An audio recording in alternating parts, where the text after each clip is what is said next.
Welcome to Municipal Finance for Everyone. Today is January 23, 2026. This is what we are going to cover in this video.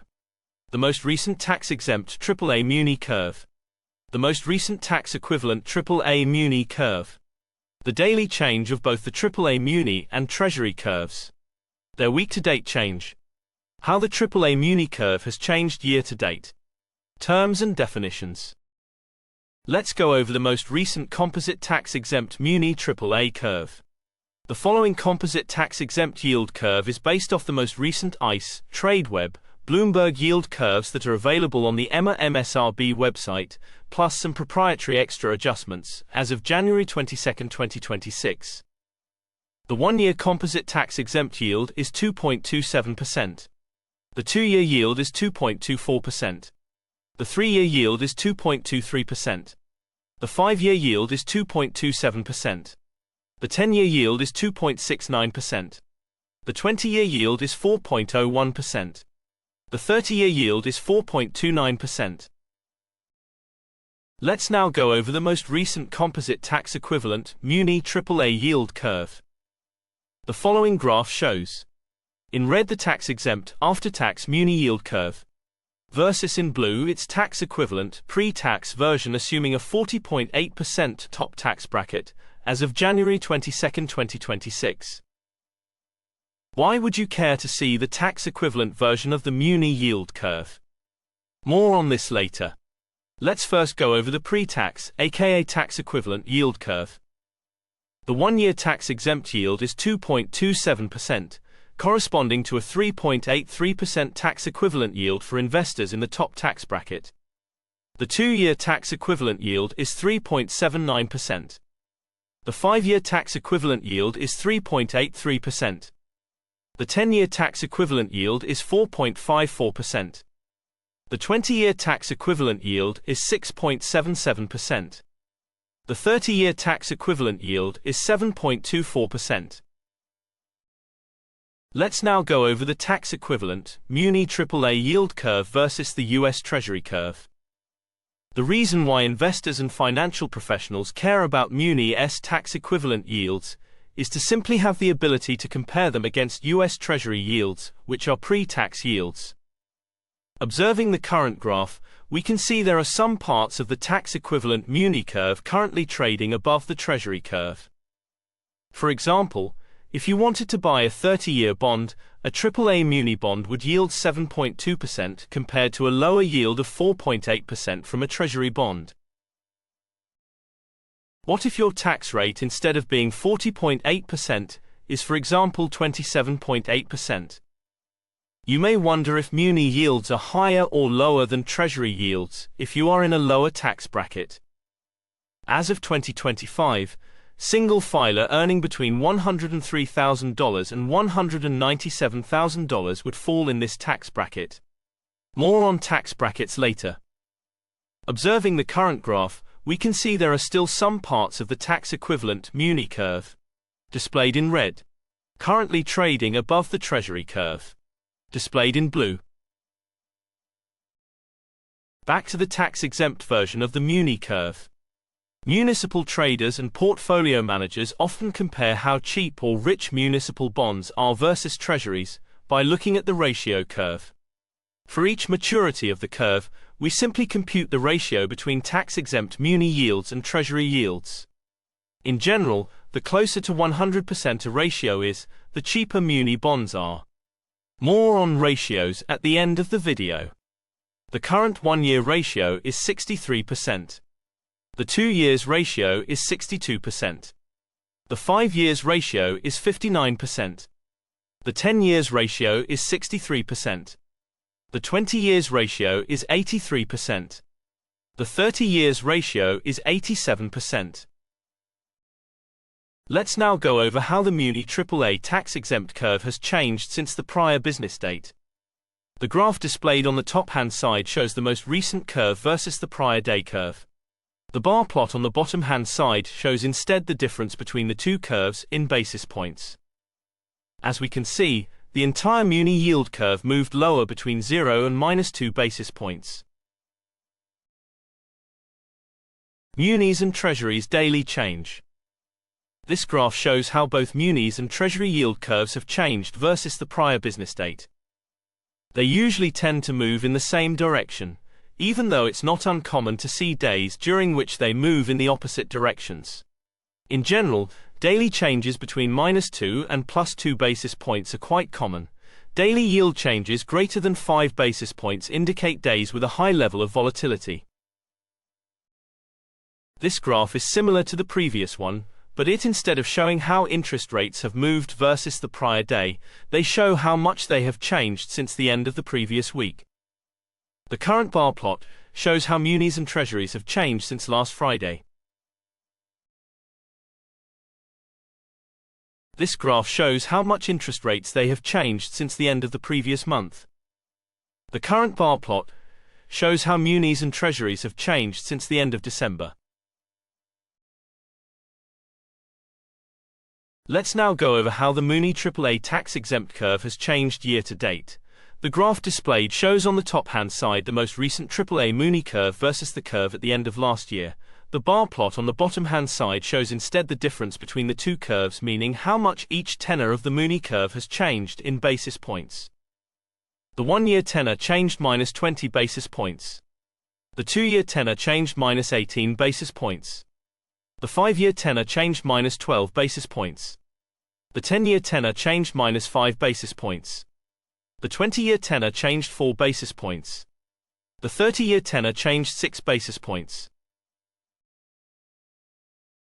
This graph is similar to the previous one, but instead of showing how interest rates have moved versus the prior day, they show how much they have changed since the end of the previous week. The current bar plot shows how Muni and Treasuries have changed year to date.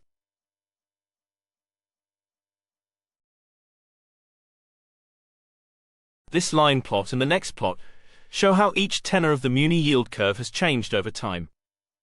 From the 31st of August 2023 to the 22nd of January 2026, the 1-year yield has dropped from 3.24 to 2.24. The 5-year yield has dropped from 2.85 to 2.25. The 10-year yield has dropped from 2.84 to 2.67. The 30-year yield has increased from 3.85 to 4.21. Terms and definitions. What do we mean with composite? Every day thousands of Muni bonds are traded, as you can freely see on the EMA website. Different data providers like ICE, Tradeweb, Bloomberg, to name a few, provide their model implied Muni AAA yield curve. Given that it's very difficult to tell which curve is more accurate on any given date, we compute for every tenor the average off the yield curves available to us, plus some extra adjustments. Currently, we manually capture yield curves and bonds yields available from the EMA MSRB portal. What do we mean with tax-exempt yield? Yield is one way to measure how much return you earn each year when you invest in a bond. Meaning, yield is usually an annualized measure. For example, if you invest $1,000 in a bond with a 5% yield, and it matures in 1 year, you'll get $50 in interest plus your $1,000 back 1 year from now. But most bonds are taxable, meaning you must pay your ordinary income tax on that $50. If you're in the highest tax bracket, currently 40.8%, your after-tax interest actually received would be $50 times 1 minus 40.8%, and that's equal to $29.60. This means your true after-tax yield is 2.96%, not 5%.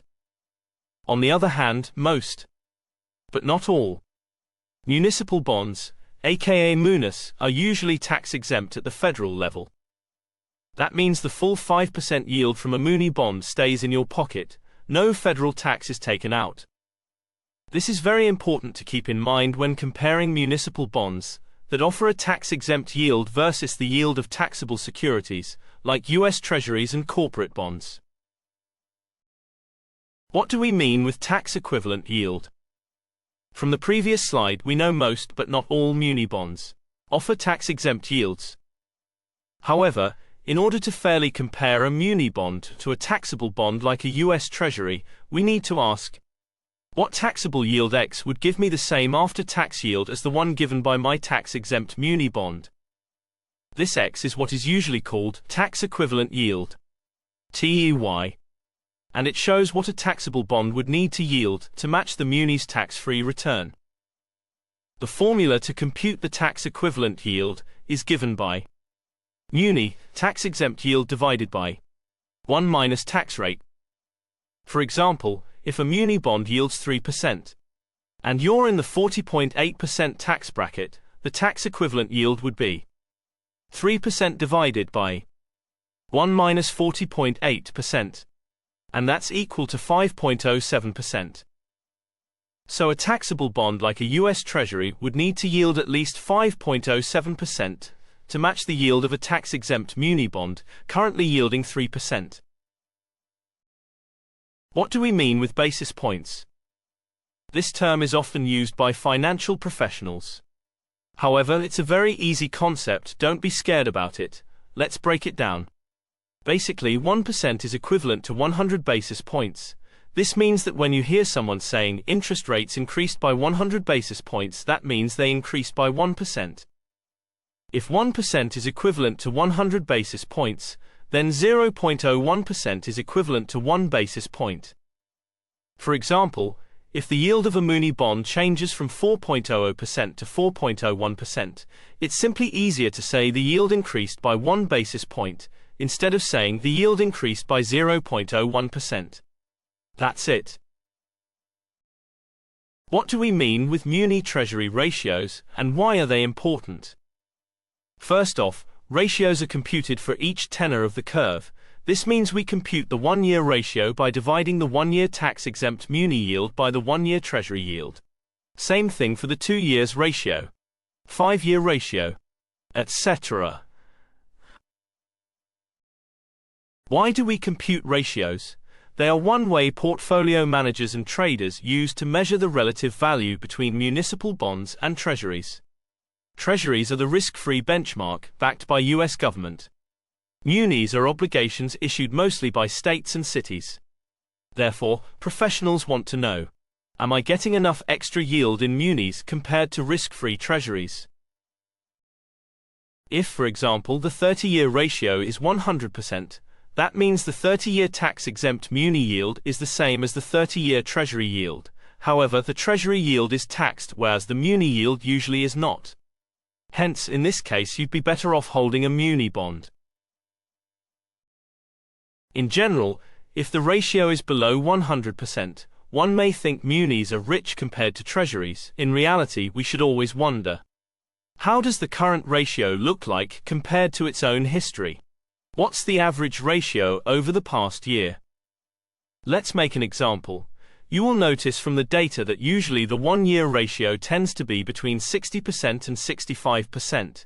Hence, if the current 1-year ratio is, for example, 70%, even if this value is less than 100%, the current value would still be quite high compared to its historical average. For this reason, one may conclude 1-year muni bonds are currently trading cheap.